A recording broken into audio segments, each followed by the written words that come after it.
¿Qué saben de nosotros los difuntos? Algo interesante. ¿Qué saben de nosotros?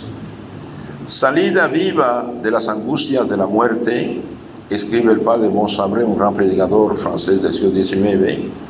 Salida viva de las angustias de la muerte, el alma lleva consigo todas sus facultades, no atrofiadas o condenadas a la inercia, las cuales conservará hasta la resurrección de esa carne que deberá revestir el fin de los siglos. Entonces el alma guarda todas sus facultades, como estoy consciente que vivo, que hablo, que estoy aquí, y bien el alma está consciente totalmente de sí misma. Además, dichas facultades siguen siendo capaces de obrar, aunque en condiciones profundamente cambiadas. La conciencia del propio yo, la conciencia de existir, de ser, la conciencia del propio yo, los hábitos intelectuales contraídos, los conocimientos adquiridos, los recuerdos impresos en su sustancia incorruptible, persisten en ella juntamente con la vida. Entonces, nuestros difuntos viven totalmente conscientes, y más todavía que cuando se va en el cuerpo. Las almas de nuestros muertos, ya estén en el cielo como bienaventurados y estén en el purgatorio, viven unidas a nosotros, piensan en nosotros, nos aman y ruegan por nosotros. Entre nosotros, en nuestros difuntos, hay una unión admirable, invisible, pero es real. Un intercambio de pensamientos, afectos, oraciones se hace entre nosotros y ellos. Se dan todos los elementos de una amistad verdadera y eterna. Qué consolador es este pensamiento. Nosotros no hemos perdido nuestros seres queridos que han muerto con el beso del Señor, es decir, en estado de gracia. Están allá arriba y nos miran, piensan en nosotros, nos esperan. Otro tanto debemos hacer nosotros, pensar en ellos, amarlos y rogar por ellos en caso que ya no estuvieran llegado al cielo. El fundamento de la devoción a los difuntos es este dogma consolador que llamamos la comunión de los santos.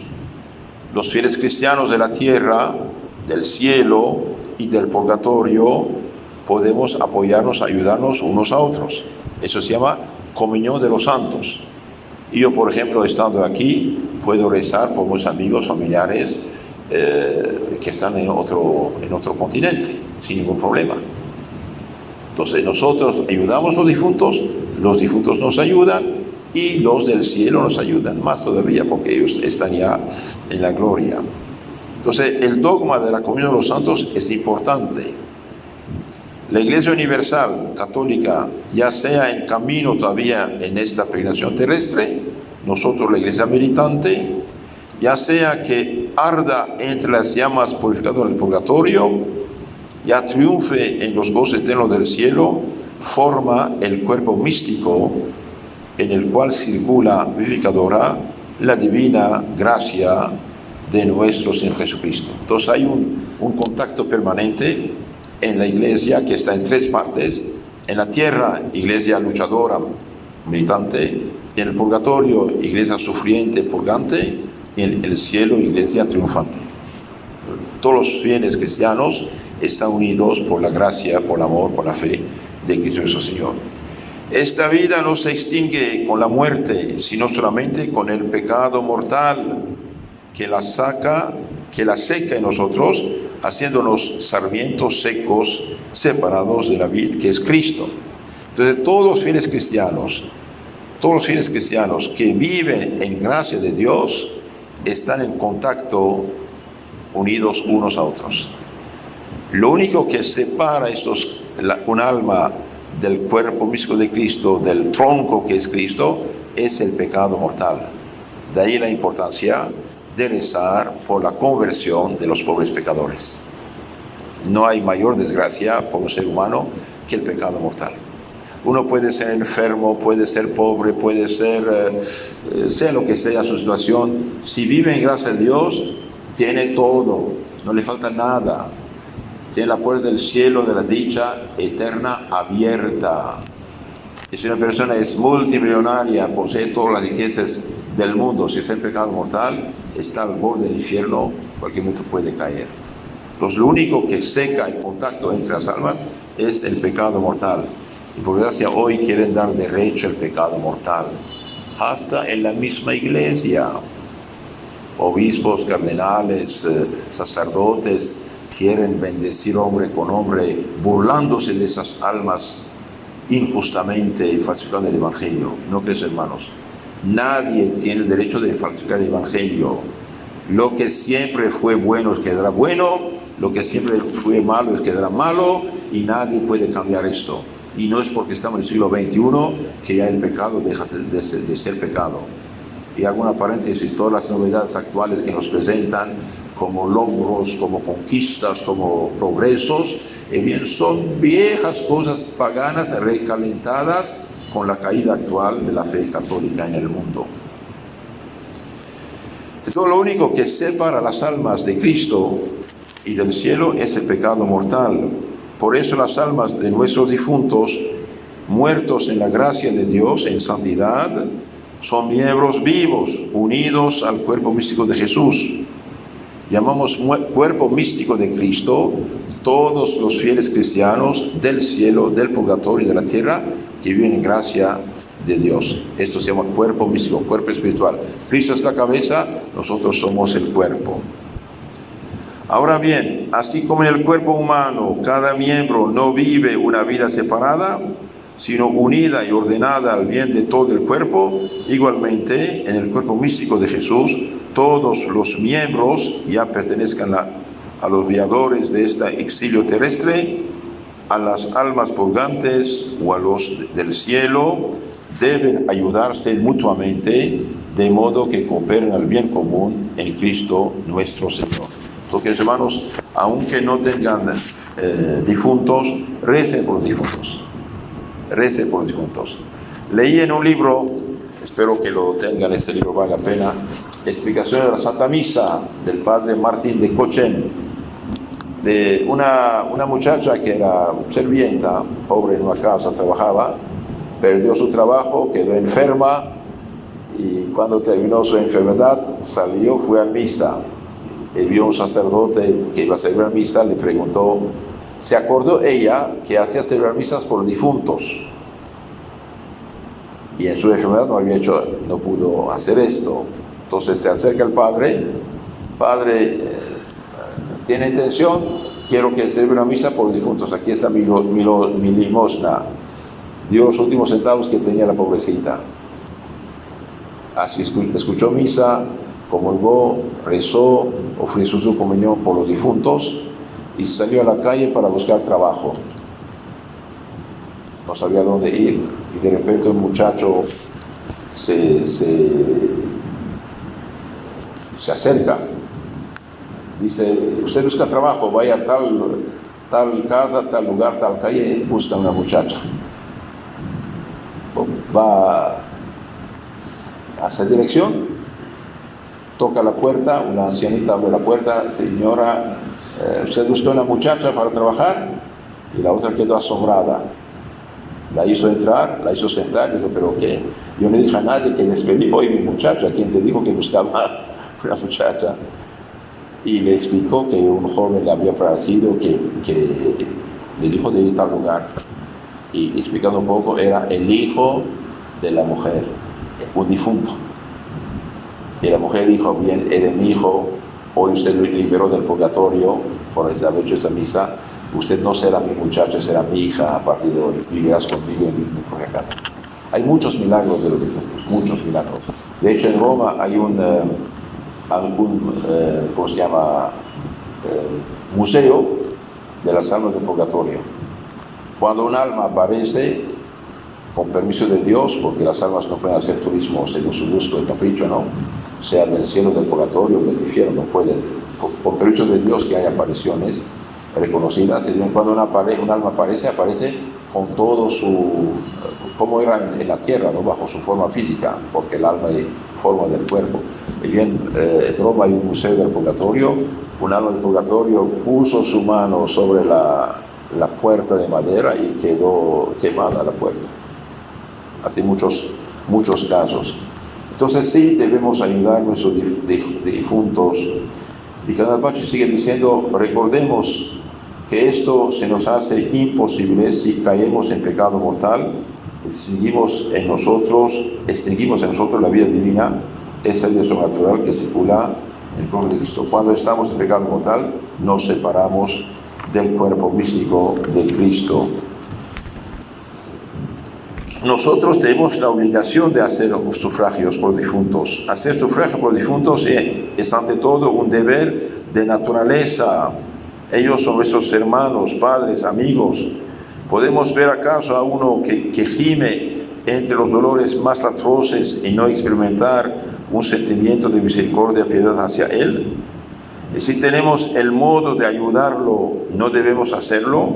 Pues bien, las almas purgantes se encuentran en esta dolorosa condición, arden en amor de Dios sin poder unirse a Él.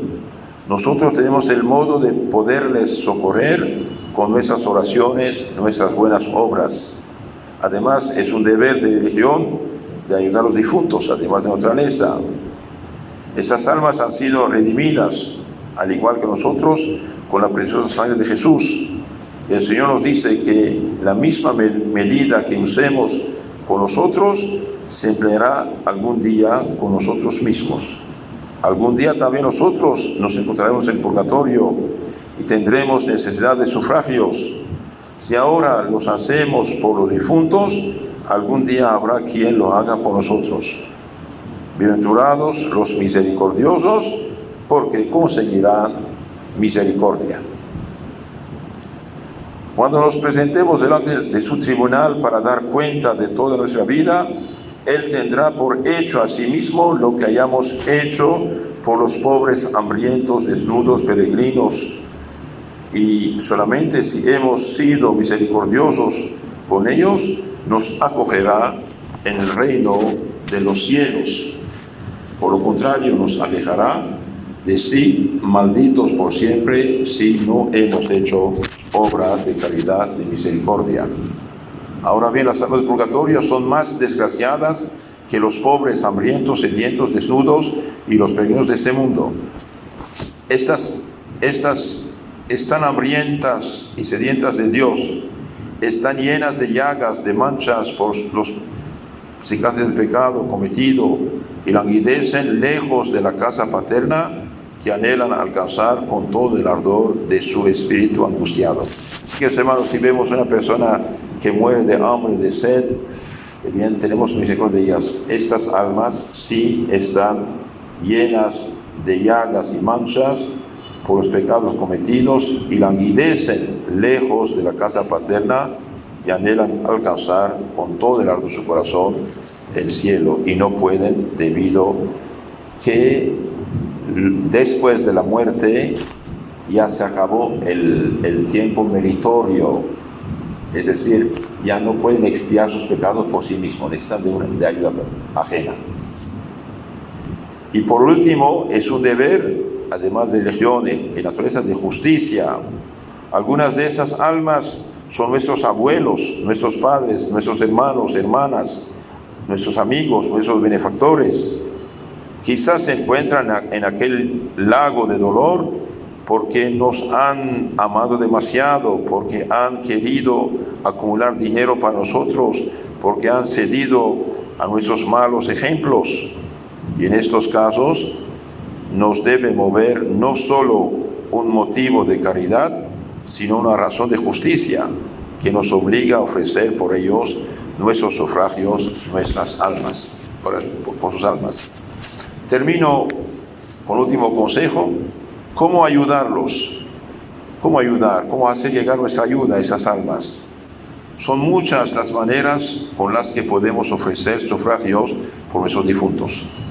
Con la oración, este es un medio fácil, posible a todos.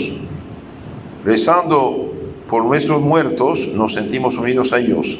Nuestro corazón experimenta alivio y nuestra alma está más segura de recibir de ellos la correspondencia eficaz, porque las oraciones que ellos hacen por nosotros serán más agradables a Dios misericordioso. Entonces podemos ayudarlas con la oración. También con la Santa Misa, ofrecida en sufragio por ellos, ofreciendo el sacrificio eucarístico. Ya no somos nosotros solos los que rezamos, sino que es Jesús mismo que se une a nosotros y se ofrece a sí mismo como víctima de expiación para la purificación perfecta de las almas purgantes. Por eso la misa tiene un valor infinito y bastaría una sola misa para vaciar el purgatorio. Pero la aplicación de este valor infinito es limitado siempre conforme a los arcanos designios de Dios. Sin embargo, es cierto que ningún otro medio es más eficaz en orden a sufragar por los difuntos. Entonces no hay medio más poderoso, más eficaz que la Santa Misa para ayudar a los difuntos a ir al cielo. ¿Por qué? Bien, porque no somos nosotros solos los que ofrecemos o rezamos, sino que Jesús mismo se une a nosotros y se ofrece a sí mismo como víctima de expiación para la purificación perfecta de estas almas. Y también podemos, además de la oración, la Santa Misa, ayudar a los difuntos con las obras buenas ofrecidas a este fin. Toda acción virtuosa, además del mérito, tiene un poder expiatorio que paga la deuda por las deudas contraídas con Dios. Entre esas buenas obras que podemos ofrecer por las almas del purgatorio, notemos de modo particular la Sagrada Comunión. La persona se confiesa, comulga, ofrece su comunión, ayuda mucho al difunto. La Sagrada Comunión, las penitencias voluntarias, hace frío, hace calor, hace noche, uno ofrece. Los inevitables dolores de la vida presente, sufridos con resignación. Los actos de paciencia. Usted está en el tráfico hace 1 hora y media, no sabe qué hacer, Señor, te lo ofrezco. Por los difuntos, por los muertos, ayuda mucho. Los actos de paciencia, de sumisión a la voluntad de Dios y de misericordia. Entonces podemos ayudar, además de la oración, la Santa Misa, y bien con las buenas obras, la Sagrada Comunión, las penitencias voluntarias, los inevitables dolores de la vida presente, sufridos con resignación, los actos de paciencia con los demás, de la sumisión a la voluntad de Dios y de misericordia. Que hermanos, a veces queremos tal o tal cosa, pero no funciona como queremos. Y bien, ofrecemos, nos sometemos a la voluntad de Dios. También podemos ayudar con los actos de caridad espiritual y corporal, las indulgencias plenarias y parciales, y en particular la limosna. ¿Cuántos modos tenemos a nuestra disposición para aliviar a aquellas almas santas de sus penas y hacerlas cuanto antes nuestras intercesoras bienaventuradas en la gloria del paraíso? Esas buenas obras nos ayudan a nosotros también al mismo tiempo que ellas. A nosotros que con la Sagrada Comunión nos unimos siempre más estrechamente a Dios. Con las limosnas nos despegamos de las riquezas y purificamos nuestro corazón de los afectos a las cosas terrenas. Con la penitencia y mortificaciones domamos nuestros apetitos desordenados y nuestras pasiones, y al mismo tiempo ayudan también a esas almas por quienes ofrecemos su valor satisfactorio para que puedan purificarse cuanto antes de sus manchas y gozar de la alegría inefable de la visión del cielo. Amén. ¿Y qué pasará al final? Al final, queridos hermanos, al final del mundo, bien, todos van a resucitar, ya no habrá purgatorio. Al final del mundo, juicio final, juicio universal, todas las almas van a unirse a sus cuerpos, bien, los que murieron en gracia y en santidad, cuerpos bellos, hermosos, jóvenes, y la santidad va a resplandecer su cuerpo como Cristo resucitado, y los que murieron en pecado mortal serán feos, horribles, su pecado va a aparecer sobre su cara, echado al infierno. Y todos los que murieron en gracia de Dios, sea en el purgatorio ya o sea en el paraíso, todos irán al paraíso y al final del mundo ya no habrá purgatorio. Último consejo, tratemos de hacer nuestro purgatorio en este mundo. Tratemos de no acumular pecado, el pecado tontamente. Si por una palabra ociosa daremos cuenta, imagínense cuando hay más pecados. Entonces tratemos de llevar una vida penitente para no acumular nosotros también un horrible purgatorio. Si las almas del infierno, del purgatorio, hubieran sabido qué les espera, hubieran vivido una vida de santidad extraordinaria en este mundo. Nosotros que tenemos la dicha de saberlo, tratemos de obrar inteligentemente. Y no olviden, todo lo que hacemos por los difuntos, sea de nuestros familiares o sea de cualquier difunto, o todos los difuntos, realmente Dios los toma en cuenta y a nosotros devuelve 100 por 1. En nombre del Padre, del Hijo y del Espíritu Santo. Amén.